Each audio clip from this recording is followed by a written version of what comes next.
मेरा नाम त्रिवेणी प्रसाद तिवारी है। मैं थाना कलवा में रहता हूँ। मुझे दोनों पैर में फाइलेरिया की बीमारी है। ये देख सकते हैं कि दोनों पैर में फाइलेरिया की बीमारी है। और तो हमारे एक मित्र है आर के पांडे, वो एक दिन हमारे फाइलेरिया मीन्स हाथी पाँव मराठी में इसको पिलपाव कहते हैं। तो वो हमारे मित्र एक दिन हमसे मिले और हमको इसका CMD का पर्चा दिया है और बोले आप इसको पढ़ो। तो मैंने उसको पढ़ा और पढ़ने के बाद में हमें वो अच्छा लगा। उन्होंने हमें ये दवाई दी और ये मतलब CMD की बोतल दी और देने के बाद में उन्होंने लेने का तरीका वगैरह बताया और हमने उसको लेना शुरू किया।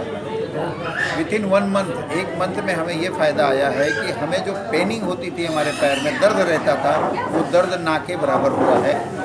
और मतलब पहले क्या था कि मैं 1 घंटे से ज़्यादा खड़ा नहीं रह सकता था, तो आज लगभग 2-2.5 घंटे मैं खड़ा रह सक के अपना जॉब कर सकता हूँ। ये मतलब मेरे लिए एक बहुत ही प्लस पॉइंट है। तो वो भाई साहब ने हमें बोला कि आज मतलब मीटिंग है तो आप वहाँ पे आइए। तो मैं यहाँ पे आया, देखने के बाद में मुझे बहुत कुछ अच्छा लगा।